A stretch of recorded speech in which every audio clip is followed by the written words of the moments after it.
حکومت کس کس کا چالان کر لے گی, کیا کیا کر لے گی؟ یہ ایک کلیکٹیو ایفرٹ ہے جو ہم سب کو کرنی ہوگی. تھینک یو ام فروا, بہت شکریہ ام فروا. یہی ساری بات ہے, یہ کوشن ہر کسی کی ہونی چاہیے, not in creating more pollution, لیکن اس کو اب روک تھام کے لیے تو لہٰذا لوگوں کو بھی, خاص طور پہ اپنی گاڑی تو ہم ہی ٹھیک کر سکتے ہیں نا کہ اس میں سے دھواں نکل رہا ہے کہ نہیں نکل رہا. تو یہ چھوٹی چھوٹی چیزیں which will have a big impact اگر ہم تھوڑے سے مائنڈ فل ہو جائیں. اور جہاں گھروں کے اندر کی بات ہو رہی تھی تو یس کھڑکیاں دروازے بند کریں, اب تو موسم ذرا آپ کا بہتر بھی ہو گیا ہے, لیکن ایئر پیوریفائرز بھی ملتے ہیں جو لوگ افورڈ کر سکتے ہیں وہ رکھ لیں. آبویسلی جس گھر میں ذرا بگ فیملیز ہیں, بوڑھے لوگ بھی ہیں, بچے بھی ہیں, تو you have to be a little extra careful. Fuel combustion بہت بڑی اس کی کنٹریبیوشن, اس پہ بھی اب ایک پالیسی سطح پہ غور کرنا ہوگا, کیونکہ the quality of fuel that we use in our cars وہ آلودگی پھیلاتا ہے. ابھی ہم آگے بڑھیں گے اور اچھا جی, اب آپ کو مبارک ہو نئے چیف جسٹس کا. وہ بھی کل میں نہیں تھی لیکن آئی تھنک آپ نے اعلان کر ہی دیا تھا, جسٹس یحییٰ آفریدی 26 اکتوبر سے. میں نے تو نہیں کیا تھا, مطلب صدر نے توثیق کر دی تھی تو ہم نے بتا دیا تھا سب کو. تو یہ نہیں کہہ رہی تھی کہ فیصلہ آپ کا تھا, مطلب صرف ہم تو نیوز دیتے ہی ہیں نا, بناتے تھوڑی. چھوڑ دیں عبداللہ, میں نہیں بات کریں بھائی. 26ویں آئینی ترمیم کے بعد اب نئے چیف جسٹس پاکستان کا اہم ترین عہدہ جو ہے وہ سنبھال لیں گے. اور ساتھ ہی آپ کو بتائیں کہ 26ویں آئینی ترمیم نے سپریم کورٹ کا پورا ڈھانچہ جو ہے وہ تبدیل کر دیا ہے, اور اس لحاظ سے جسٹس یحییٰ آفریدی کو غیر معمولی چیلنجز کا سامنا کرنا پڑ سکتا ہے.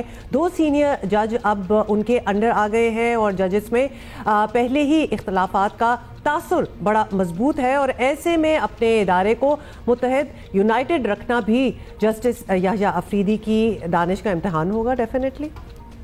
مطلب اب یہ پتہ نہیں ہے, سپریم کورٹ میں جب کوئی جج ہوتا ہے تو یوزلی یہ بھی کہا جاتا ہے کہ chief justice of the supreme court is the first amongst equals. So everybody is equal in the Supreme Court, بس yes چیف جسٹس ہوتا ہے. پاکستان کے مخصوص سیاسی حالات میں اس آئینی عہدے کو ہمیشہ سیاسی انداز میں دیکھا گیا, بلکہ اب بھی دیکھا ہی جا رہا ہے. پی ٹی آئی اس نئے عدالتی نظام کی مخالفت کرتی رہی ہے. دوسری طرف حکومت سمجھتی ہے کہ متنازع سیاسی فیصلوں کا باب اب بند ہونا چاہیے. تو کیا ایک نیا باب کھل جائے گا متنازع سیاسی فیصلوں کا اس سے, یا ایکچوئل بند ہو جائے گا؟ یہ ویسے سیاستدانوں کے کنڈکٹ پہ بھی بہت ڈپینڈ کرتا ہے. جو پارلیمنٹیرینز ہیں, جو کمیٹیوں میں بیٹھے ہیں, ان کے کنڈکٹ پہ بھی بہت ڈیپینڈ کرتا ہے. کوئی چیف جسٹس اب منتخب حکومت کو فارغ نہیں کر سکے گا. آئینی بینچ الگ بننے سے عام آدمی کو جلد انصاف ملے گا. میں سمجھتا ہوں کہ آج اس ملک لاکھوں لوگ انصاف کے لیے ترس رہے ہیں.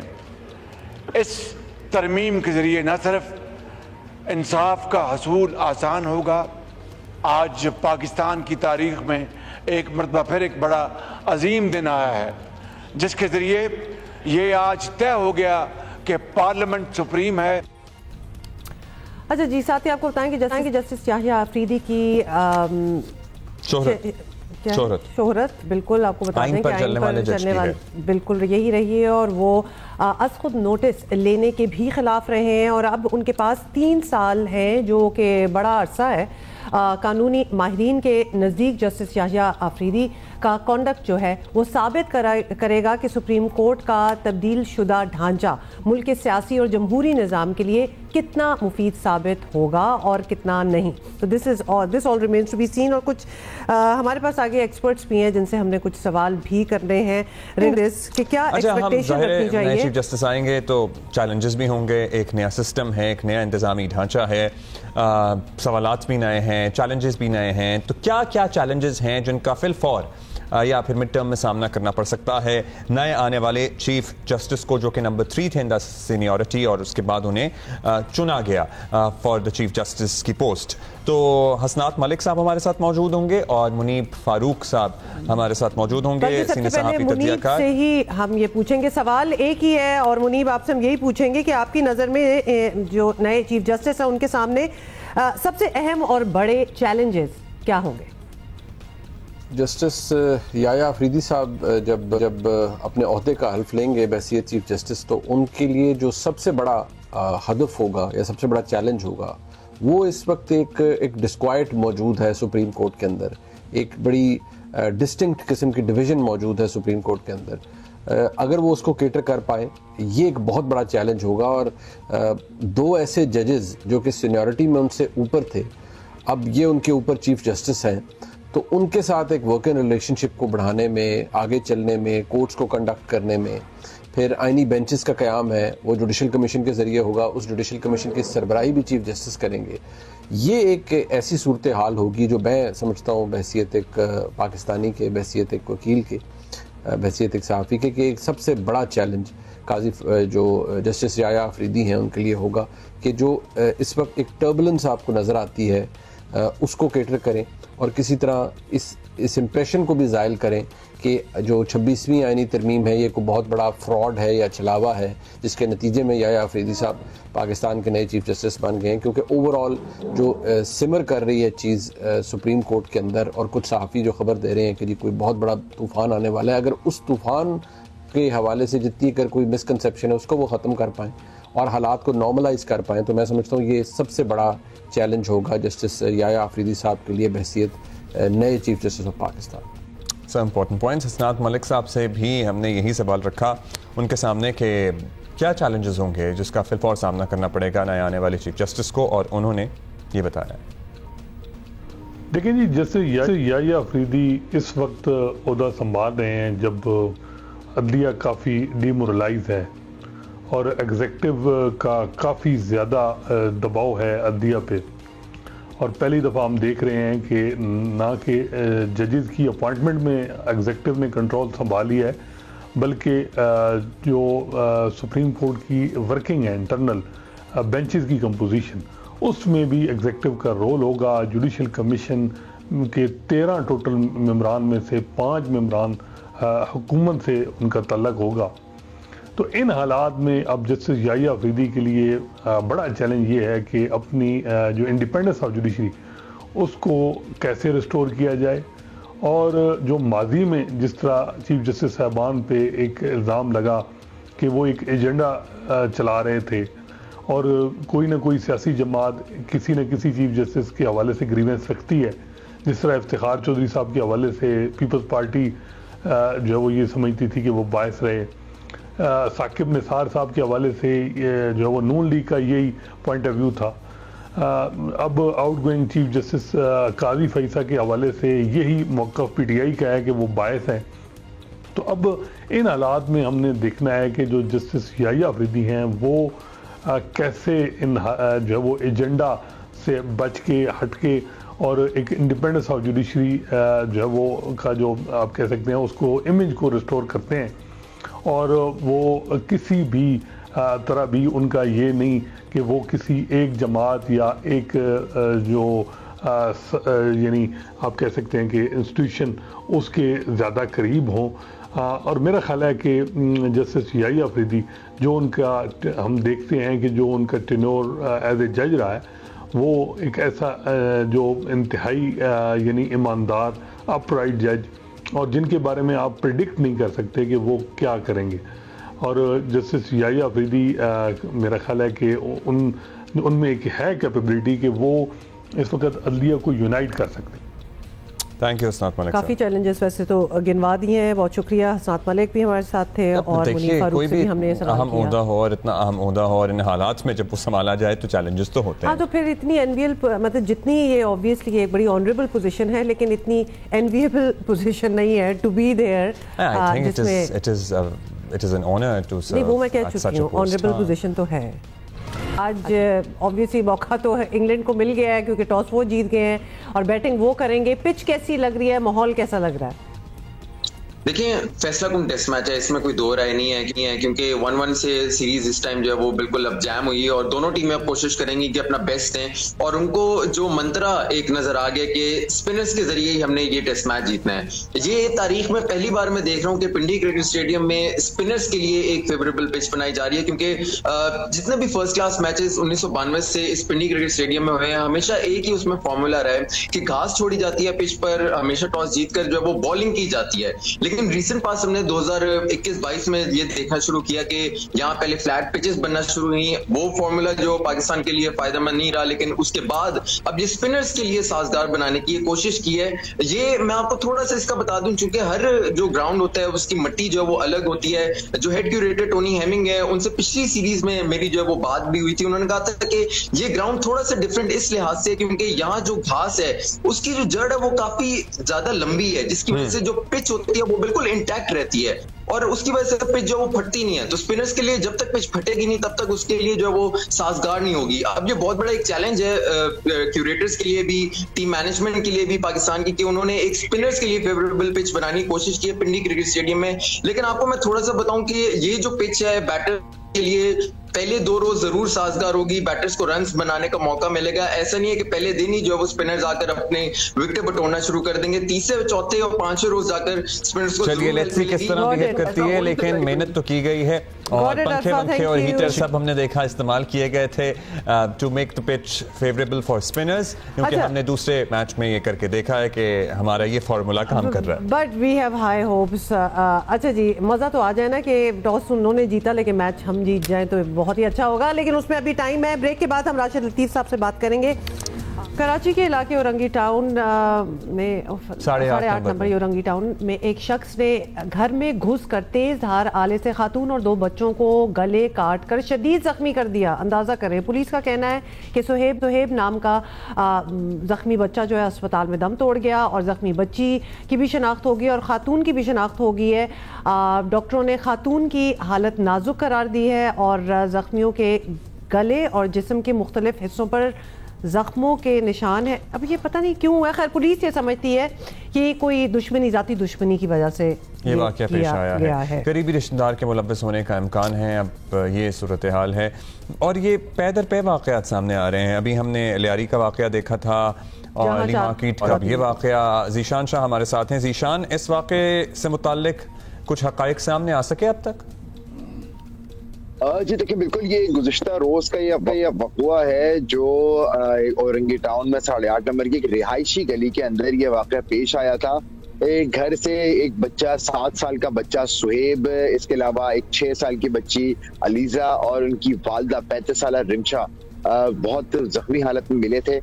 تاہم جب بچوں کو اسپتال منتقل کیا گیا تو دوران علاج سہیب جو 7 سال کا بچہ تھا وہ دم توڑ گیا تھا, جبکہ والدہ کی طبیعت کافی تشویشناک حالت میں جناح اسپتال منتقل کیا گیا. اس میں مختلف پہلوؤں سے پولیس کی تفتیش جاری ہے.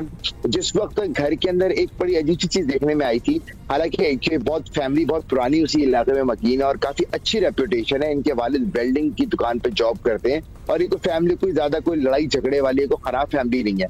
لیکن جس وقت محلے دار شور شرابے کی آواز سنی اور جب گھر کے اندر داخل ہوئے تو انہیں سب افراد جو ہیں وہ کافی زیادہ بری حالت میں ملے تھے. کپڑے پھٹے ہوئے تھے, کچھ کے کپڑے اترے ہوئے تھے, اس حالت میں یہ برہنہ حالت میں ملے تھے. جس کے بعد محلے خواتین اکٹھا ہوئی, انہوں نے ان کو کپڑے وغیرہ پہنائے اور پھر وہاں سے ان کو پھر منتقل کیا گیا تھا. پولیس کو کچھ شواہد ملے ہیں. پولیس حکام کا یہ کہنا ہے کہ جو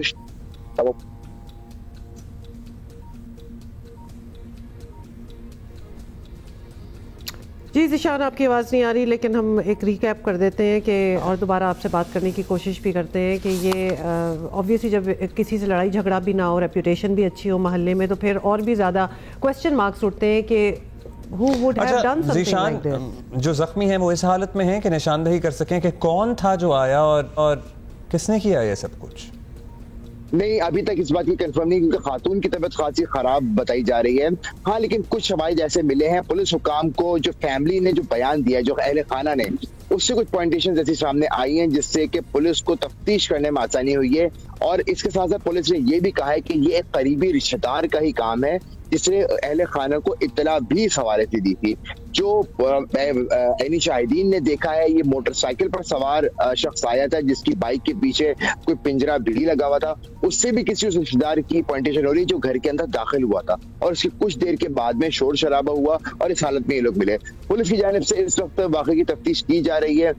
کچھ اطلاعات ایسی ملی جس کی بنیاد پہ جو خاندانی جھگڑا ایسے فیل ہو رہا ہے. اب اس نہیں تو کوئی گرفتاری بھی ہو پائی پھر؟ اگر شک ظاہر کیا جا رہا ہے یا نشاندہی ہو رہی ہے تو پھر تو فوراً پکڑ لینا چاہیے تاکہ بھاگ نہ جائے ملزم.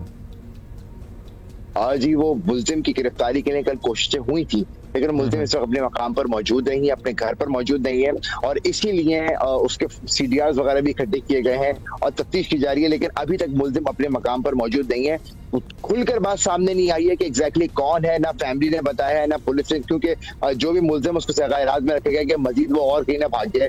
پولیس اس کو ٹریک کر رہی ہے، ہیومن انٹیلیجنس اور ٹیکنیکل بنیادوں پہ اس کو ڈھونڈنے کی کوشش کر رہی ہے، اور اس دوران کوشش کریں کہ خاتون کا بھی بیان لے لیا جائے تاکہ اور اس کی تصدیق ہو جائے اس وقت۔ بہت شکریہ ذیشان، مطلب یہ بڑی پینفل خبر ہے، اور یہی والی جو آپ بات کر رہے تھے کہ کچھ اس قسم کی خبریں کچھ دنوں سے ہی آ رہی ہیں، اور پچھلے دنوں 4 خواتین ایک ہی گھر میں، ان کو بھی مطلب وہ اپنے ہی بیٹے نے قتل کیا تھا، بہن کو، تو وہی والی بات ہے نا کہ یہ اس قسم کی جو ہوتے ہیں وہ رشتہ دار، مطلب آپ کے ہی ریلیٹیوز، آپ ہی کی فیملی ہوتی ہے جو کرتی ہے، خاص طور پہ کیونکہ اتنا ایزی ایکسیس ہے گھر میں، اگر کوئی گھر کے اندر آ کے which is supposed to be a safe place, گھر آ کے اگر مار دے، اس قسم کا کر دے، تو وہ پھر جانتا ہی ہوگا کہ جس کو آنے بھی دیا ہوگا گھر کے اندر۔ بٹ آف کورس اس کی ڈیٹیلز بھی آئیں گی کہ ایکچولی ہوا کیا۔ اچھا جی، ایک طرف ہمارا پنڈی میں آپ کو پتہ ہے میچ شروع ہو رہا ہے، اور تیسرا ٹیسٹ میچ ہے، ٹاس جیتا ہے انگلینڈ نے، عمان میں بھی میچز ہو رہے ہیں، ہاں، اور دوسری طرف پاکستان شاہینز نے T20 emerging teams Asia cup کے سیمی فائنل تک رسائی حاصل کر لی ہے۔ عمان میں یہ ٹورنامنٹ جاری ہے۔ ایمرجنگ ایشیا کپ کے آخری گروپ میچ میں پاکستان شاہینز نے UAE کو 114 رن سے ہرایا، 114 رن سے ہرایا، مطلب دیٹس لائک میسو، اور 4 وکٹوں پر ہم نے 179 رن بنائے۔ کپتان محمد حارث نے 71 رن کی ناقابل شکست اننگ کھیلی، اور رنز ہدف کے تعاقب میں UAE کے بیٹرز شاہ نواز دہانی کی بولنگ کا مقابلہ ہی نہیں کر سکے۔ کیا بات ہے جی، پوری ٹیم جو ہے وہ صرف 65 رنز بنا کر آؤٹ۔ اچھا جی، راشد لطیف صاحب ہوں گے ہمارے ساتھ، اور دیگر کچھ اور باتیں۔ اب پنڈی میں ٹیسٹ شروع ہو چکا ہے، انگلینڈ نے ٹاس جیتا، بیٹنگ کا فیصلہ کیا۔ کپتان شان مسعود کا کہنا ہے کہ ٹاس کبھی پلان کے مطابق ہو جاتا ہے، کبھی نہیں ہوتا، ہماری تیاری ہے اور اس کے مطابق ہی کھیلیں گے۔ اور پچ کے بارے میں ان سے پوچھا گیا تو انہوں نے کہا ابھی تو کچھ نہیں کہہ سکتے بھائی، ابھی تو دیکھنا ہے۔ تو ابھی اگر وہ نہیں کہہ سکتے تو ہم کیسے کہیں ہیں جی؟ ہم کہہ سکتے ہیں تھوڑا بہت پھر بھی، کیوں؟ کیونکہ ہمیں ابھی کریکس بھی نظر آ رہے ہیں، ابھی ہم ساجد کا بول بھی دیکھ رہے تھے، سوئنگ بھی ہوتا ہوا بول نظر آ رہا ہے، لیکن ہم ایکسپرٹ نہیں ہیں، ایکسپرٹ ہیں راشد لطیف بھائی۔ ایگزیکٹلی، اسی لیے تو ہم بول رہے ہیں کیونکہ ہمارے پاس بیکنگ ہے نا ان کی۔ تو راشد لطیف بھائی کیا حال ہے آپ کا، کیسے ہیں؟ اور obviously ہم ٹاس تو نہیں جیتے اور بیٹنگ وہ کریں، اگر ہم ٹاس جیتے تو ہم بھی بیٹنگ ہی کرتے، رائٹ؟ جی جی بالکل بیٹنگ کرتے، اور بال بریک ہوگی یہاں پہ۔ شروع میں شاید نئے بال سے زیادہ ہو، لیکن جیسے بال پرانی ہوتی جائے گی سلو اسپن ہوگی، جس سے ایڈوانٹیج مل سکتا ہے اگر وکٹ ہینڈ میں ہے، ہاتھ میں رکھی ہوئی ہے انگلینڈ نے، کیونکہ انگلینڈ ٹاس جیتا ہے، پہلے بیٹنگ کر رہا ہے۔ شروع میں ہی وکٹ لینا ضروری ہوگی کیونکہ انگلینڈ اٹیکنگ موڈ میں ہوگا، کیونکہ یہاں پہ 513 رن کیے تھے انہوں نے 2022 میں، اور اتنے تو نہیں بننے چاہیے، لیکن پاکستان کو وکٹ لینی بہت ضروری ہے یہاں۔ وکٹ لینی ضروری ہے۔ ہم نے وکٹ کے ساتھ کافی تجربات ان سینس کہ ہم نے اس پہ کافی پنکھے چلائے ہیں، ہیٹر چلائے ہیں۔ آپ کو لگتا ہے کہ آج ہی مطلب کریکس ابھی بھی نظر آ رہے ہیں، کچھ پچ موومنٹ دکھانا شروع کر دے گی، یا آج بیٹنگ کے لیے سازگاری رہے گی، and from second day onwards کچھ ہمیں شاید نظر آئے، یا تھرڈ ڈے آنورڈز نظر آئے؟ میرے خیال سے آج بہت اچھا کھیلنا چاہیے کیونکہ فریش پچ ہے، اور اس کے بعد برش ڈال کے گھاس بالکل کاٹ دی گئی ہے۔ کریکس ہوتے ہیں یہاں پہ، اگر زیادہ پانی نہیں ڈالیں تو کریکس آلریڈی بن جاتے ہیں۔ چھوٹے کریک زیادہ پریشان کرتے ہیں پنڈی میں، اور عموماً یہاں کی پچ ہمیشہ سے تھوڑا فاسٹ بالر کو مدد کرتی ہوئی آئی ہے یا بیٹنگ کو، لیکن اسپیشلی بنائی گئی ہے، ٹرننگ ٹریک بنایا ہوا ہے، ڈیسائیڈر ہے ٹیسٹ میچ کا، تو میرے خیال سے پہلے دن بہتر کھیلے گی، دوسرے دن نہیں تو راشد بھائی پھر ہم فاسٹ بالرز نہیں لے کے گئے، مطلب اگر پچ بھی فاسٹ بالرز کو فیور کرنی ہے تو ہمارے پاس تو اب ہم ذرا اسپنرز ہیوی ہیں، تو ہمیں ذرا اپنا لائن اپ اس طرح چینج نہیں کرنا چاہیے تھا؟ دونوں ٹیم کو میرے خیال سے ایک زیادہ اسپنر سے جا رہے ہیں، لیکن ریزلٹ کے بعد ہی ہم صحیح معلوم کر سکیں گے کیا ڈیسیجن ٹھیک تھا یا نہیں تھا، لیکن ایسے ہی لگتا ہے 3 بالر کھلا لیں یا 4 کھلا لیں، کام آپ کے 2 ہی آتے ہیں۔ جیسے بیٹنگ میں ہم اپنے ہمیشہ سے بیٹنگ بڑھاتے ہوئے آئے ہیں، 8-9 بیٹسمین ون ڈے T20 میں، پھر بھی ہم ہار جاتے تھے۔ تو آپ کے جو بیٹرز ہیں یا بالرز ہیں، 2 اہم ہوتے ہیں، اسپنر اور فاسٹ بالر میں 2 کھیل رہے ہوتے ہیں، ایک پیسر ہوتا ہے، ایک سیمر ہوتا ہے، تو ایک اور پیسر سے جا سکتے تھے۔ انگلینڈ بھی اور پاکستان بھی. تو جس طرح سے انگلینڈ کے ایک فاسٹ بالر کارس تھے, انہوں نے بہت ہی عمدہ بالنگ کی تھی ملتان ٹیسٹ میں جو ہار گئے, تو آج اس میچ میں نہیں ہے. میرے خیال سے ریحان پہ بلیو کر رہے ہیں کہ رائٹ آرم لیگ اسپنر, دونوں طرف سے رائٹ آرم لیگ اسپنر ڈالے گئے. اچھا, ابھی ہم فاسٹ بولرز کی بات کر رہے تھے, ہم نے دیکھا کہ شان نے اسپنر سے اٹیک کرایا ہے. Do you think this is the only way we can go about? ظاہر ہے, اور ویسے ہم کریں گے بھی کیا, مطلب اور کیا اسٹریٹجی ہو سکتی ہے, کچھ اور کریں گے بھی نہیں. عبداللہ شفیق کو موقع دیا گیا ہے, ہوپفلی وہ امیدوں پر پورا اتریں. سو ابھی ہم ویٹ اینڈ سی کی پالیسی ہی اختیار کریں, اینڈ لیٹس سی کہ how this pitch behaves by the end of the day. جی, سیشن بائی سیشن, یہ پہلا سیشن امپورٹنٹ ہے انگلینڈ کے لیے. اگر یہاں پہ وہ آؤٹ ہوتے ہیں تو پھر میچ میں واپس آنا تھوڑا سا ان کا مشکل ہو جائے گا. لیکن یہاں سے وہ اٹیک کر دیتے ہیں پاکستان کے اوپر اور پاکستان کرکٹ ٹیم کے اوپر, وہ پھر ہمارے لیے مشکل ہو جائے گا. پینک کر جاتے ہیں جب ہمیں تھوڑی سی مار رکھتی ہے, رن تیزی سے بنتے ہیں. اور انگلینڈ کے ڈیفنس بار بار کہہ رہا ہوں اتنا اچھا نہیں ہے. اٹیک پہ یہ نکال سکتے ہیں اپنے آپ کو. اور یہ پہلا سیشن جو 2 گھنٹے کا لنچ تک, یہ بہت امپورٹنٹ ہے دونوں ٹیمز کے لیے. اور اگین ایک دفعہ بتا دیں راشد بھائی کہ مطلب ہم کتنے رنز ایکسپیکٹ کریں, بیکاز انگلینڈ کو اگر کھلی چھوٹ دے دو وہ تو 700-800 پہ پہنچ جاتے ہیں, لیکن اس پچ پہ کیا میکسیمم آپ سمجھتے ہیں بن سکتے ہیں؟ دیکھیں 250-300 کے بیچ میں رنز ہم فائٹ کر سکتے ہیں. اس سے اوپر تھوڑا سا مشکل ہو جائے گا, کیونکہ لاسٹ اننگز ہماری ہے. لاسٹ اننگ کا مطلب سیکنڈ اینڈ فورتھ ہم کھیلیں گے. اگر آپ کو پتہ ہے انگلینڈ اگر 4-5 کے ایوریج سے کھیلے گا تو پھر وہ 400 رن بنا لیتا ہے. وہ تو بہت آگے بات کر جاتی ہے. وہ اٹیک کے اوپر ہے, ہمیں کس طرح سے کیلکولیٹ کرنا ہے. اچھا, ہم نے پہلا اوور ساجد سے کرایا تھا, آپ کو ہمیں پھر فاسٹ بولر کو کب لے کے آنا چاہیے؟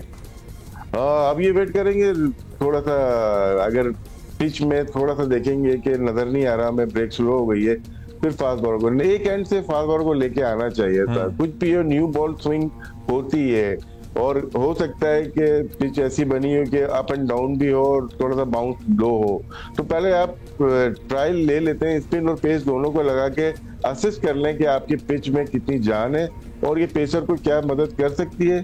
اگر 1 گھنٹے کے بعد لے کے آئیں اور پھر مدد کرنا شروع ہو جائے تو پھر یہ سوچیں گے یار ہم پہلے کیوں نہیں لے کے آئے. اسی لیے کیپٹن کو پہلے سے اسٹریٹجی پلان کرنی چاہیے کہ اس اینڈ سے, پویلین اینڈ سے فاسٹ بالر زیادہ ہیلپ فل رہا ہے پاسٹ میں, تو ہم ٹرائی کر کے دیکھ لیں. میرے خیال سے ٹرائی کرنی چاہیے. آپ کے خیال میں کیپٹن کی اسٹریٹجی کی بات کر رہے ہیں. ابھی ہم نے دیکھا Abdullah did not perform well in the last match, لیکن پھر بھی اسے لے کے آئے ہیں.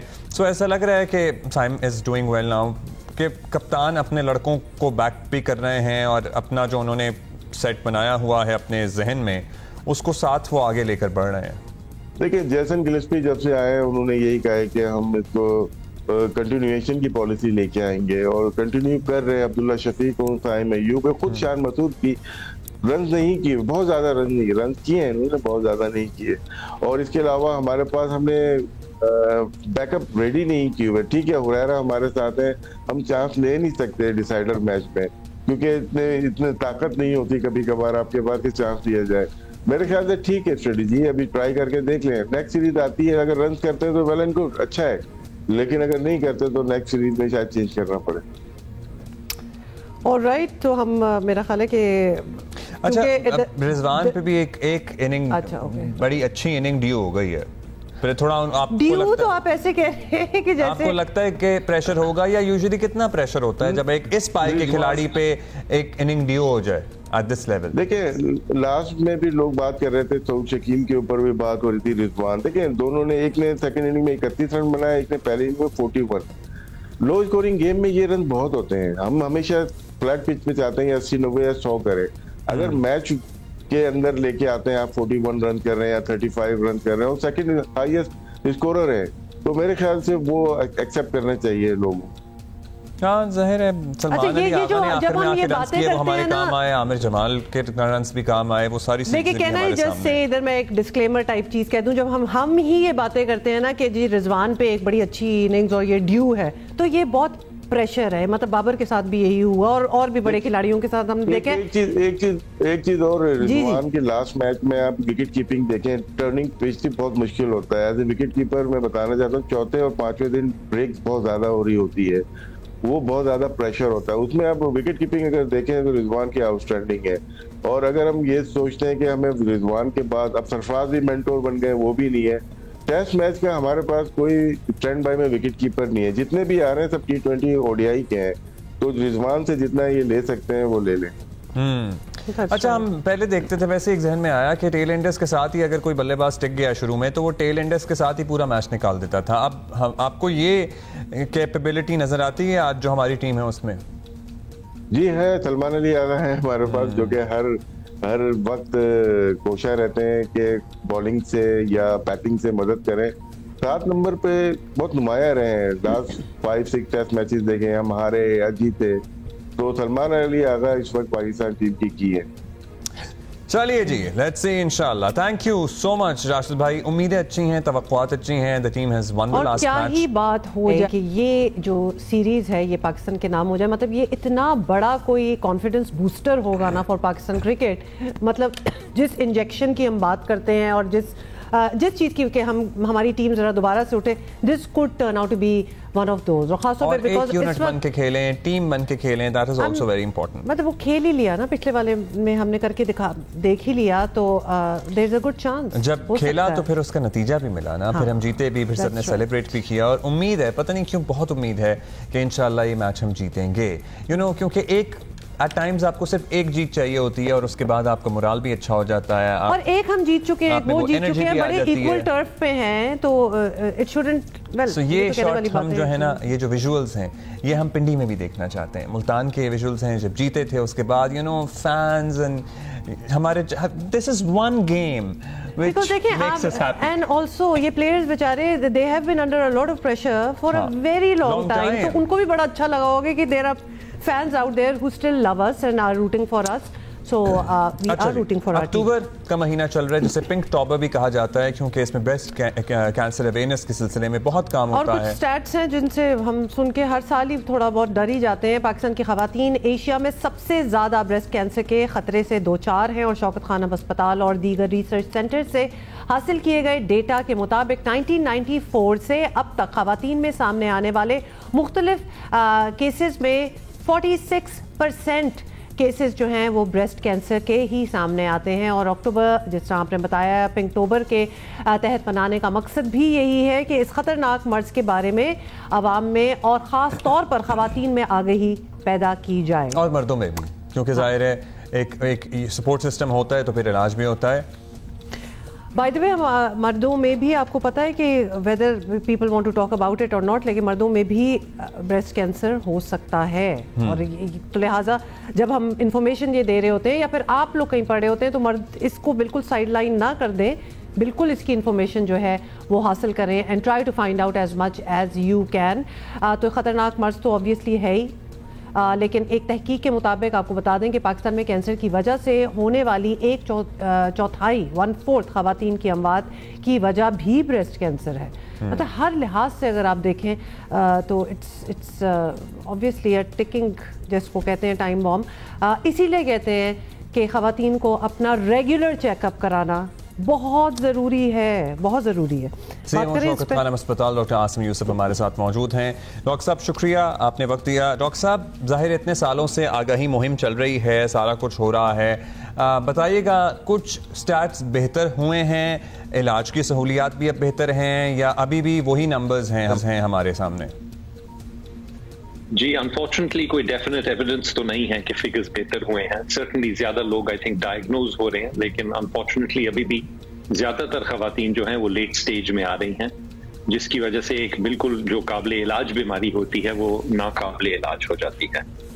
سو اویئرنیس اور ارلی ڈائگنوسس, ارلی ڈیٹیکشن بہت ضروری ہے کہ ہم اس پہ اور کام کریں, اور آپ کے پروگرام اور اس طرح کے اور پروگرامز کے تھرو یہ میسج پہنچائے لوگوں کو کہ ارلی ڈائگنوسس اگر ہو تو 90% جو خواتین ہیں ان کا مکمل علاج ہو سکتا ہے, 90%.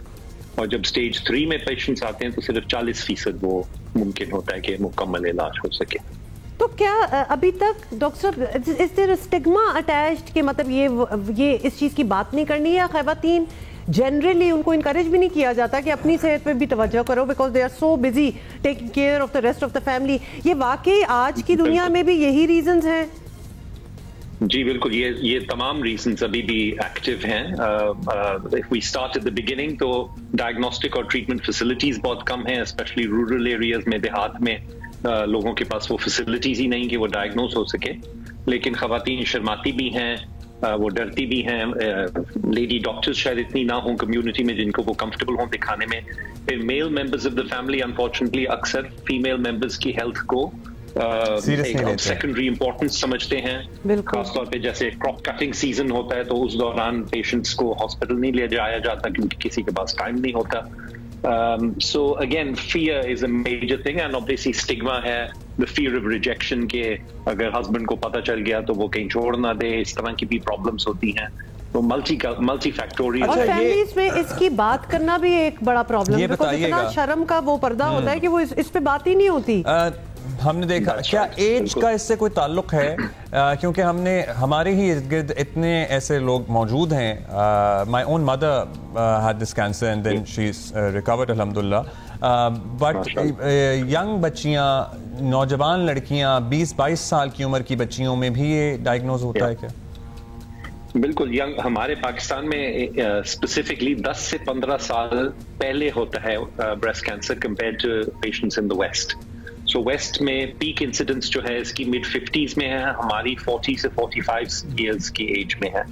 اگین اس کی ملٹیپل ریزنز ہیں, بٹ ارلی میرج, ملٹیپل پریگننسیز, ان چیزوں سے یہ رسک بڑھتا ہے کیونکہ ہارمونل افیکٹس بریسٹ پہ ان سچویشنز میں زیادہ ہوتے ہیں, تو اس کی وجہ سے یہ رسک بڑھ جاتا ہے. اس کے علاوہ ہمارے ہاں کچھ جینیٹک یا موروثی جز بھی ہیں اس میں, اور ان کو تو obviously آپ ایلیمینیٹ نہیں کر سکتے, لیکن وہ پوٹینشیٹ ہوتے ہیں یا زیادہ ہوتے ہیں کزن میرجز کی وجہ سے. تو ہمارے یہاں کزن میرجز بہت کامن ہیں, اور اس میں پھر جینیٹک کینسرز کا رسک بڑھ جاتا ہے. اچھا ڈاکٹر صاحب یہ بھی بتائیے گا, ہم ہر قسم کا کینسر ہی, اور ابھی ہم بات بھی یہ کر رہے ہیں کہ ینگ لوگوں میں ہم دیکھ رہے ہیں, مطلب فٹ لوگ جم میں جا کے ہارٹ اٹیکس بھی ہو رہے ہیں, they are finding out cancer بھی ہے. تو یہ ذرا بتائیے گا کہ کیا بچیاں جو ہیں اگر وہ اپنا چیک اپ وغیرہ کرانے جائیں, and we have seen that کہ ان کو ڈسکریج بھی کیا جاتا ہے کہ جی آپ 35 کے بعد آئیں, یا پھر آپ ابھی میرڈ نہیں ہیں, آپ کو تو ضرورت ہی نہیں ہے اس چیک اپ کی. یہ مائنڈ سیٹ پریکٹس یہ ریورس ہو رہا ہے ہمارے ہاں کہ نہیں؟ یس, آئی تھنک یہ سرٹنلی امپروو تو ہوا ہے. جب شوکت خانم, ہمیں اب 30 سال ہو گئے یہاں پہ, جب شوکت خانم کھلا تھا تو آپ بریسٹ کینسر کے بارے میں میڈیا میں یا ٹی وی پہ بات بھی نہیں کر سکتے تھے, تو because of programmes like yours and so many others. اب ہر سال پورا اکتوبر اور سارا سال ہی اس پہ اب بات بھی ہوتی ہے. لیکن تمام جو کینسرز ہیں ہمارے یہاں وہ ینگ ایج میں ہم دیکھتے ہیں. بریسٹ کینسر کے لیے اسپیسیفکلی جو آپ نے سوال پوچھا, 18 سال کی عمر کے بعد ہر فیمیل, ہر خواتین کو اپنا خود ہاتھ سے ہر مہینے معائنہ کرنا چاہیے چھاتی کا. اگر کوئی لمپ فیل ہو, کوئی اسکن جو ہے اوپر سے اس میں کوئی چینج آئے, کوئی شیپ یا سائز میں چینج آئے بریسٹ کے, یا کوئی ڈسچارج یا درد ہو بریسٹ میں یا بغل میں, تو وہ فوراً چیک کروانا چاہیے. اس سے شادی ہوئی یا نہ ہوئی کا کوئی اور میموگرام کس سال سے کرانا شروع کرنا چاہیے؟ الٹرا ساؤنڈ, اور 40 سال کی عمر کے بعد سالانہ میموگرام ضروری ہے تاکہ ارلی سٹیجز میں. اچھا, ایک اور بات آپ سے پوچھنی ہے, کیونکہ بہت سارے متس بھی اٹیچ ہوتے ہیں ہماری بیماریوں کو لے کے. اب یہ مت ہے کہ حقیقت ہے؟ یہ کہا جاتا ہے کہ جی اگر بچیاں یا مائیں بچوں کو اپنا دودھ نہیں پلائیں گی تو رسک بڑھ جاتا ہے بریسٹ کینسر کا. کیا یہ بات درست ہے یا یہ مت ہے؟ اور اگر بچوں کو 2 سال تک دودھ پلایا جائے تو کیا رسک کم ہوتا ہے بریسٹ کینسر کا؟ سو یہ بریسٹ فیڈنگ کا بہت سارے جو بینیفٹس ہیں, ان میں ایک یہ بھی ہم نے دیکھا ہے کہ جو خواتین بریسٹ فیڈنگ کرتی ہیں ان کی پریگننسیز بھی اسپیس آؤٹ ہوتی ہیں, فیور پریگننسیز ہوتی ہیں, بچے بھی زیادہ صحت مند ہوتے ہیں, اینڈ بریسٹ کینسر کا رسک بھی کچھ کم ہوتا ہے ان خواتین میں جو بریسٹ فیڈ کرتی ہیں. سو اس کا مطلب ہے انکریج کرنا چاہیے خواتین کو کہ وہ بریسٹ فیڈ کریں بچوں کو. فار مینی ریزنز, مطلب اس میں تو ایک نمبر آف ریزنز. جی بالکل بالکل, ایک تو بچے کی صحت کے لیے بھی, لیکن الٹیمیٹلی اپنی صحت کے لیے بھی, کی صحت کے لیے بھی, کیونکہ اب یہ بہت زیادہ ریمپنٹ ہے دیٹ یو نو. دیکھیں, اور دوسرا یہ کہ ڈاکٹر صاحب آپ ہمارے ساتھ ہیں تو ہم اپنے ویورز کو بھی یہ بتا دیں کہ اب یہ بات اگر کھل کے ٹی وی چینلز پہ بات ہو رہی ہے, صحت کے حوالے سے بات ہو رہی ہے, تو آپ اپنی فیملیز میں بھی اس بات کے اس پہ بات کر سکتے ہیں. بالکل ڈرنے کی ضرورت نہیں ہے. ظاہر ہے اس پہ ہم نے گفتگو کی ہے. ایک اور سوال جو ہم نے آپ سے پوچھنا ہے, آپ ذاتی نالج میں ہیں, بانی چیئرمین پاکستان تحریک انصاف عمران خان صاحب کے, سو ان کی صحت سے متعلق کیا خبر ہے آپ کے پاس؟ کیونکہ کچھ دنوں پہلے تک بہت تشویش کا اظہار بھی کیا جا رہا تھا پارٹی رہنماؤں کی طرف سے. جی سو فیملی کی ریکویسٹ پہ میں پچھلے ہفتے میں نے کوشش بھی کی تھی خان صاحب کو ملنے کی. میں ڈیالہ جیل بھی گیا تھا بٹ انفارچونیٹلی اس وقت اجازت نہیں مل سکی. سو میں نے پرسنلی, اب مجھے تقریباً 8 ہفتے ہو گئے ہیں لاسٹ ٹائم جب میں نے یا کوئی اور ان کے ہمارے جو ٹیم ہے ڈاکٹرز کی, ہم نے نہیں دیکھا کافی دنوں سے. تو ہمیں بھی کافی کنسرن ہے کہ ہم دیکھیں because he needs regular evaluation, اور ہم ان کی ہسٹری 25 سال سے جانتے ہیں. آئی تھنک ریسنٹلی ایک اپلیکیشن دوبارہ درج کی گئی ہے اور ہم امید کر رہے ہیں کہ اجازت ملے گی جلدی, because we are all concerned کہ as to his health. I mean, he is very healthy ماشاء اللہ, لیکن پھر بھی he is 72 and he's been in prison for more than a year. تو ہم امید کرتے ہیں کہ اجازت ملے گی, بٹ اس سے زیادہ مجھے اپ ٹو ڈیٹ ڈیٹیلز مجھے نہیں available. The last time you met him it was like 8 weeks ago. ظاہر ہے almost 8 weeks. اگر آپ اتنی دیر تک قید میں ہوں تو it takes a toll on your body and mind. سو آپ کچھ شیئر کر سکتے ہیں ہم سے کہ کیسی حالت تھی ان کی, مطلب ذہنی طور پر, جسمانی طور پر؟ تو ماشاءاللہ میں نے اس وقت وہ ایک ریلیز بھی کی تھی تھوڑی سی خبر کہ ماشاءاللہ he was very well 8 weeks ago physically and mentally. اس وقت تک he was exercising regularly 2 hours a day, اور وہ فزیکلی بھی بڑے صحت مند لگ رہے تھے. ان کا پلس, بلڈ پریشر وغیرہ سب ٹھیک تھا. میں نے فل ایگزامینیشن کیا تھا ان کا, اور مینٹلی بھی ماشاءاللہ he seemed to be in very good spirits. جب بھی میں ملتا ہوں ان کو تو اس سے پہلے کہ میں کچھ پوچھ سکوں ان کو, ان کے تو 3-4 منٹ کے سوال صرف یہ ہوتے ہیں کہ ہاسپٹلس کیسے چل رہے ہیں, فنڈنگ ہو رہی ہے یا نہیں, کراچی کے ہاسپٹل کی فنڈنگ ہو رہی ہے. سو اپنے سے زیادہ ہمیشہ وہ ہاسپٹل کے بارے میں ہی پوچھنا چاہتے ہیں. جسٹ بائی دی وے کراچی کا ہسپتال جو ہے وہ کنورسیشن ٹو ہز ہیلتھ کس سٹیج پر ہے؟ کراچی کا ہسپتال کس سٹیج پہ ہے؟ کیونکہ a lot of people are interested کہ ظاہر ہے کہ جلد کھلے, لوگوں کو سہولت ملے. بالکل. سو کراچی کا ہاسپٹل ہمارا تیسرا اور سب سے بڑا ہاسپٹل بن رہا ہے, اور کنسٹرکشن چل رہی ہے اس کی. اس کا فنشنگ کا کام ابھی کافی رہتا ہے. سو ابھی کچھ ٹائم لگے گا اس کی اوپننگ میں, اور obviously جب سے خاص طور پہ جب سے خان صاحب اویلیبل نہیں ہے to help us in fundraising, تو اس کی فنڈ ریزنگ بھی تھوڑی سلو ہو رہی ہے. تو again through the medium of your channel I would also appeal کہ لوگوں کو ہمارا ٹریک ریکارڈ پتا ہے لاہور میں اور پشاور میں کہ 75% سے زائد ٹریٹمنٹ فری ہوتی ہے ساروں کی کینسر کی. تو وہ اس میں بھی بڑھ چڑھ کر اپنا حصہ ڈالیں اور اس کے لیے بھی جنرسلی ڈونیٹ کریں, تاکہ لاہور اور پشاور کی طرف کراچی میں بھی ہم 75% سے زائد مریضوں کا فری علاج کر سکیں. شکریہ آپ کا. بہت شکریہ ڈاکٹر صاحب for being with us. C M O Shaukat Khanum اسپتال ڈاکٹر عاصف صاحب ہمارے ساتھ تھے. اور going back to breast cancer, please یہ سارے اسٹگماز, یہ ساری شرمانہ and all that, this is about your health, nothing else. تو لہٰذا پلیز اپنے آپ کو یا تو سیلف چیک, اپنا معائنہ خود کریں, یا پھر if you feel there is a change, there is anything, go to a doctor. Pakistan سمیت دنیا بھر میں آج پولیو سے بچاؤ کا دن منایا جا رہا ہے, اور کتنی بدقسمتی کی بات ہے کہ آج ہی خیبر پختونخوا سے پولیو کا ایک اور کیس رپورٹ ہوا ہے. متاثرہ بچے کا تعلق کوہاٹ سے ہے. رواں سال ملک میں پولیو کیسز کی تعداد امیجن 40 ہو چکی ہے.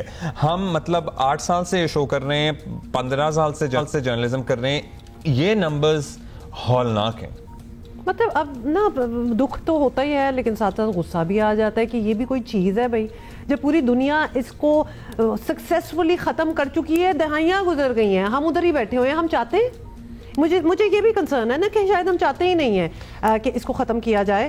ان اینی کیس جی دنیا اس دن کو منا رہی ہے بالکل, اور کیا تھیم کیا ہے یہ بھی آپ کو بتا دیتے ہیں.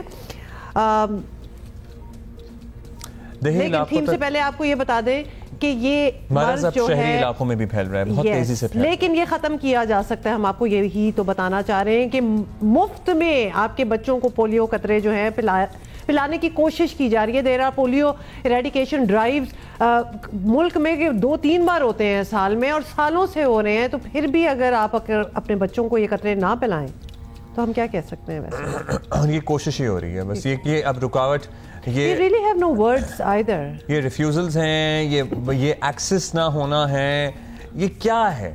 یہ بہت سے اہم سوالات ہیں جن کے جواب ہم بھی تلاش کرنے کی عرصہ دراز سے کوشش. یہ کہیں سے اور یہ بات نہیں آتی. اگر گھر والے ہی اپنے بچوں کو یہ قطرے نہ پلائیں تو کوئی کتنا لڑ سکتا ہے آپ سے. اور جو پلانے آ رہے ہیں, جو پولیو ورکرز ہیں, وہ کیا کیا نہیں کر کے آپ کی طرف پہنچتے کہ پلیز مان جائیں اور اپنے بچوں کو یہ قطرے پلا دیں. اور اگر گھر میں ماں باپ روک دیں اور جو وجوہات ہوتی ہیں they do not make sense. اب تو یہ بھی آپ کو پتہ ہے نا کہ یہ بھی ہونا سٹارٹ ہو گیا کہ جی ہمارے علاقے میں روڈ بنوا دو تو ہم پولیو کے قطرے پلائیں گے. مطلب یہ کوئی بات ہوئی؟ کنڈیشنل ریفیوزلز. مطلب look at that. مطلب اس تک بات آ چکی ہے. This is so wrong. Doctor Nasir Rana ہمارے ساتھ موجود ہیں, جنرل سیکرٹری انسداد پولیو پروگرام پنجاب کے. ظاہر اوور آل ملک کی تو ہم بات کر ہی رہے ہیں, پنجاب کے فگرز آپ سے ہم جان لیں کہ پنجاب میں اب تک اس سال کتنے کیسز رپورٹ ہوئے ہیں اور کہاں سے ہوئے ہیں ڈاکٹر صاحب؟ جی السلام علیکم. پہلے تو آپ لوگوں کا شکریہ کہ آپ لوگوں نے ٹائم دیا ایک اتنے امپورٹنٹ بیماری کے لیے اور اتنے ایشو کے اوپر. اصل میں پنجاب تو 2-3 سال سے پولیو فری جا رہا تھا. اس سال ایک کیس رپورٹ ہو گیا پنجاب سے بھی, لیکن اوور آل پاکستان میں تو ظاہر جیسے آپ نے کہا کل تک 39 یا 40 ہو گئے کیس. تو پرابلم تو یہ ہے نا کہ اگر ایک ایریا اور یا کوئی ایریا فری ہوتا بھی ہے, ابھی تو ہم اس کے بارے میں وی آر کنسرنڈ کہ جو افغانستان سے جو اتنی فریکوینٹ ٹریولنگ ہے اس کی وجہ سے ہم یہ پروگرام ہمارا سکسیسفل نہیں ہو رہا. اگر پنڈی سے کیس آ جاتا ہے یا سندھ سے آ جاتا ہے یا کوہاڑ سے آ جاتا ہے تو وہ تو لوگوں کی اتنی فریکوینٹ ٹریولنگ ہے, جب تک پورے پاکستان سے نہیں ختم ہوگا تو یہ تو ہم پولیو فری اس کو بالکل نہیں قرار دے سکتے. دیکھیں نا, انڈیا جیسے کنٹری نے جو کہ آبادی بھی ہم سے زیادہ ہے, آلموسٹ 10 سال سے زیادہ عرصہ ہو چکا ہے کہ جب وہاں سے آخری پولیو کیس رپورٹ ہوا تھا, تو وہ پولیو فری ہوئے بھی ان کو 10-12 سال ہو چکے ہیں. تو اس میں دیکھیں امپورٹنٹ چیز تو جو سٹیک ہولڈرز ہیں 2-3 ہیں نا. ایک تو پبلک ہے یا پیشنٹ ہوتا ہے, دوسرا ڈاکٹرز ہوتے ہیں جو میڈیکل پروفیشنل ہے, تیسری گورنمنٹ ہے. تینوں کی ایفرٹ چاہیے. اگر ایک سٹیک ہولڈر یا ایک کمپوننٹ بھی اس میں ویک ہو جائے یا وہ لاپرواہی کرے, جیسے اب آپ دیکھیں نا پولیو پہ کروڑوں نہیں بلینز آف روپیز استعمال ہوتے ہیں, سینکڑوں ہزاروں کی تعداد میں پولیو ورکرز کام کرتے ہیں, لاکھوں کے تعداد میں گھنٹے لگتے ہیں ان پہ اس کام میں. جب وہ کسی جگہ پہنچتے ہیں تو پیرنٹس کئی دفعہ کہتے ہیں نہیں کہ ہمارا بچہ تو ابھی گیا ہوا اپنے ماموں کے گھر گیا ہوا, آج تو نہیں ہم پلائیں گے, اب کل آ جائیں. کل جاتے ہیں جی اچھا جی ابھی وہ تو باہر کھیلنے گیا ہوا ہے, ابھی آپ نہ آئیں.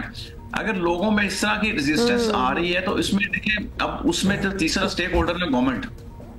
اب گورنمنٹ کو سختی اس طرح کرنی چاہیے, وہ کہیں گے جس کے پاس پولیو سرٹیفکیٹ نہیں ہے نہ اس کو اسکول میں داخلہ ملے گا, نہ اس کو کسی بس کا ٹکٹ ملے گا. ڈاکٹر صاحب اس سے کیا ہوگا, فیک پولیو سرٹیفکیٹ بننا سٹارٹ ہو جائیں گے. ہم نے تو کووڈ کے وقت ویکسینیشن میں یہ بھی یہی دیکھا تھا. یہ تو کوئی مسئلہ ہی نہیں ہے. بیسکلی آپ جو بات کر رہے ہیں اس میں ویکیسٹ کمپوننٹ جو ہے وہ پبلک ریفیوزل ہی ہے.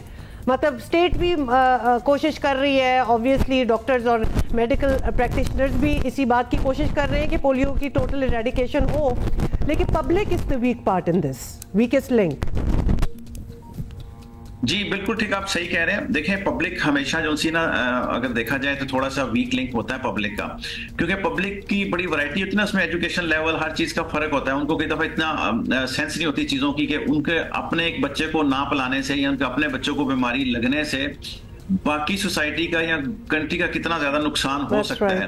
تو ان کی لاپرواہی ضرور آ جاتی ہے, لیکن اس میں بھی ہم یہی کر سکتے ہیں نا کہ بچوں کے اسکول کے اس میں سلیبس میں شامل کریں, کالجوں میں کریں.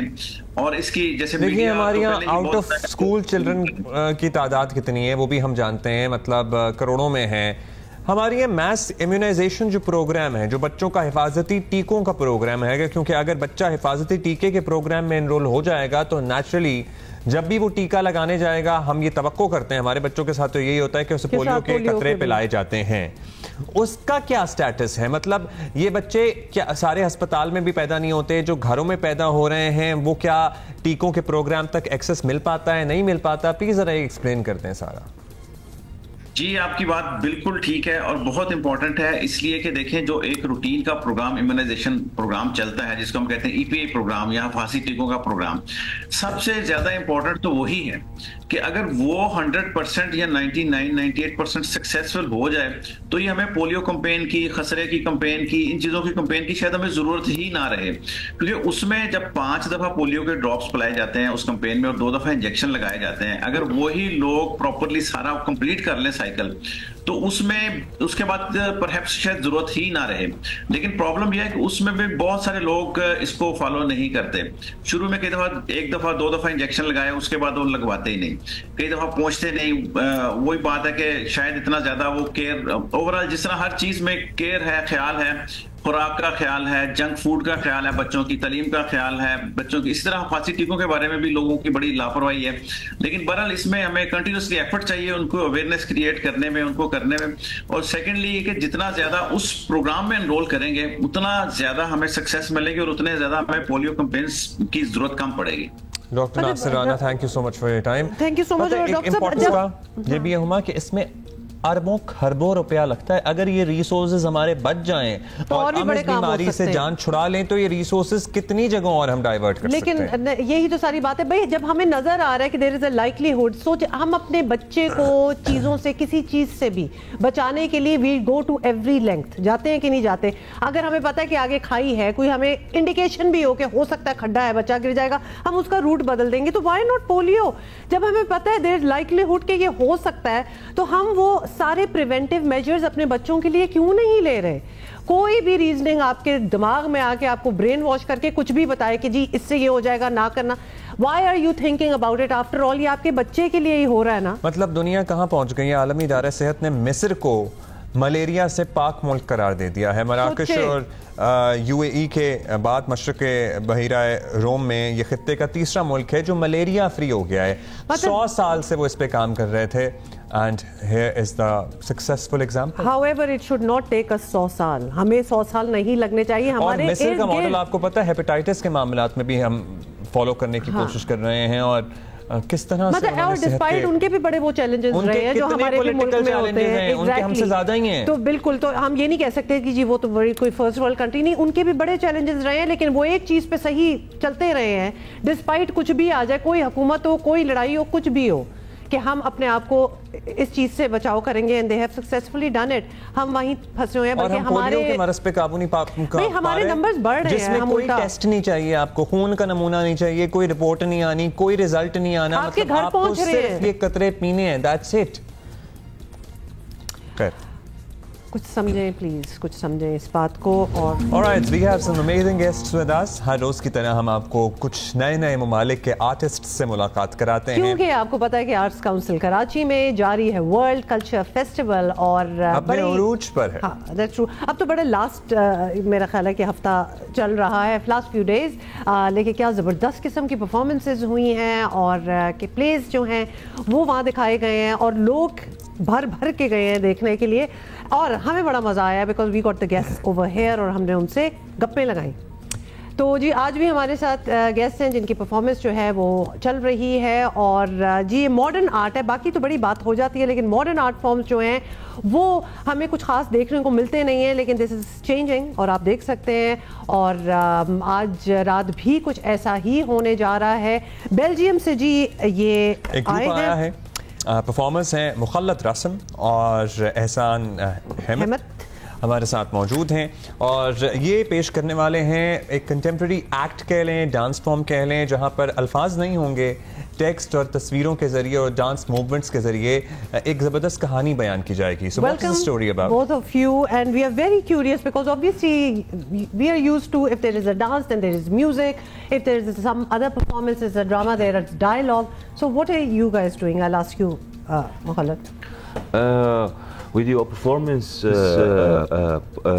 art on the stage. Is between image, visual and move. Okay. And we tell a story from this two ways to the audience. And audience go to also to interpretation. All right. Do. So they can do their own interpretation. They can do their own interpretation. Yeah, interpretation, but also it is not specific about one thing, but you see a lot of things in the performance. And sometimes you see images, you see move, and also you see the whole story. But also sometimes you don't see story, you see feelings of the move. You listen to the feelings of also of the move. But I'm just curious that Ehsan, when you مخلت یہ کہہ رہے ہیں کہ بھائی ایک movement ہے اور تصویریں ہیں, میوزک ہے اور ایموشن ہے, ان سب چیزوں کا ایک ملغوبہ ہے اور یہ ان کی پرفارمنس کو تخلیق کر رہا ہے, تشکیل دے رہا ہے. اور آڈینس کے اپنے اوپر ہے کہ وہ کس طرح سے, ہر شخص کی اپنی کہانی ہوتی ہے اور ہر شخص اسے اپنے طریقے سے اخذ کرے گا. Yeah, but I'm very curious when you are starting off with it, when you write the storyline, although it's not a story, but obviously you want to move the audience into feeling there something. would be a story, I believe. So there is a story. What compels you to write that? With, you know, whatever is happening around you, what inspires you? I'm originally from Iran, like we spoke, and Mukhallat is originally from Iraq, but we've been living and working in Belgium for last 20 years. Last 20 years. So we're representing Belgium here in the festival. But our countries, they were in war for 8 years. And so this is the beginning of the performance, how we could pass this experience. And he came up with a lot of images, an idea to copy the movement that we're taking from the images. And these images are mainly from the war, worldwide, and demonstrations. Some images from the violated bodies in the demonstrations, or broken buildings from the war. So basically you're trying to portray the effects of war in this performance. Exactly. On human bodies and human minds and emotions and lives. So the theme is actually the effects of violence and the notion of violence and the effects of war on human body. All right. Yeah. But what about I'm very curious to know, what about the end? I mean, what's the moral in it? When you end the performance, what do you hope the audience will take away with them? The feelings, what I spoke about, the feelings you take with you.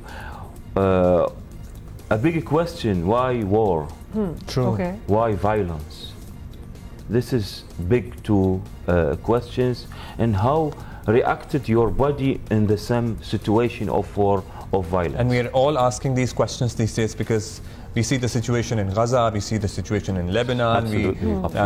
And it's very sad that it's still relevant. I mean, something like that you do, because every day, every year, there's violence and there are wars, and there are new wars coming up as well, you know. Because we had hoped that as the humanity progresses, there would be less violence.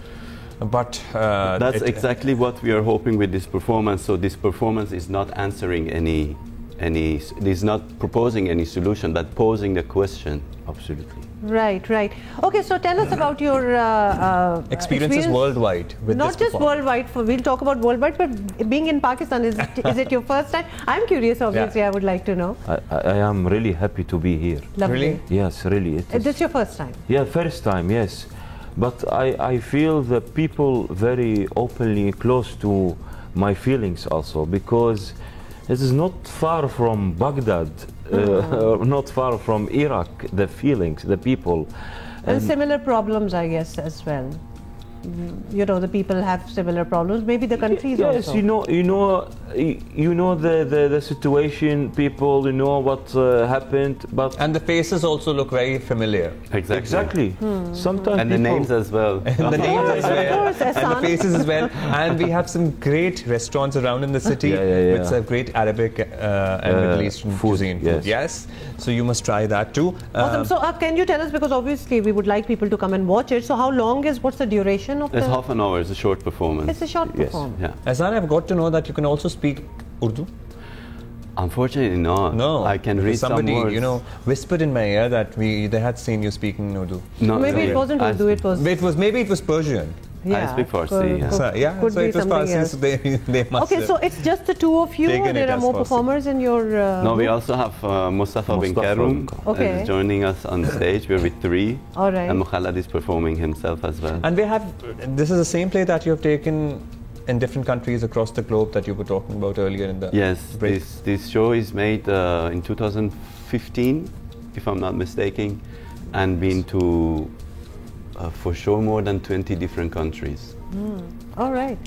And good reception, you know, from the audience, good feedback. You should come and see on Friday. Oh,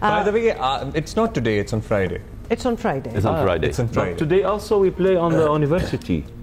Okay. Yes. Technical University.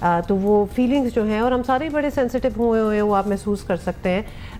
Modern art کو اگر آپ دیکھنا چاہتے ہیں تو this would be something جس میں آپ انٹرسٹڈ ہوں گے. Have you seen any so far since you have come any performances by Pakistani artist, so you know, because there's so many going on. No, we are not long. Yeah, we are. When did you arrive? We arrived Monday morning. Okay. Yeah, so and I think we will see. Probably. Yeah. Yes. Because And there's a so lot many of others talent performing here in as the well. evening every day. So every day, yeah, Yes. it's more than. So it's also a chance and an opportunity for all the artists who are here present in the World Culture Festival to network, to Exactly. To exchange information, to develop friendships, and then go to other countries. But what I can say from the experience we're having touring around, this turned to be one of the biggest festivals that we have been participating by so far. Yes. Wow. And it's very courageous from the Art Council to go through this organization, administration, and I wish them. And living in Belgium, people would not assume that, you know, Pakistan would host such a big culture festival. Yes. And this is a change that Arts Council of Pakistan, Karachi has brought, because this is good news from Pakistan. Absolutely. And the world would know. They should know about big it. Festival. They will know about it. Big festival. Yeah. How and lovely we will tell is that also. Awesome. Thank you so much. Best of luck and enjoy your time in Karachi. Thank you very much. So Ehsan and Mukhallad کو آپ دیکھ سکتے ہیں, Friday کو آپ دیکھ سکتے ہیں آرٹس کاؤنسل میں, اور روز ہی کچھ نہ کچھ تو چل رہا ہے ایکچولی. اگر آپ جائیں تو آپ کو کوئی نہ کوئی انٹرسٹنگ پرفارمنس مل سکتی ہے. اگین جب ویکینڈ آ رہا ہوتا ہے تو بہت زبردست پروگرام اور زیادہ اچھی لائن اپ ذرا اور انٹرسٹنگ ہو جاتا ہے.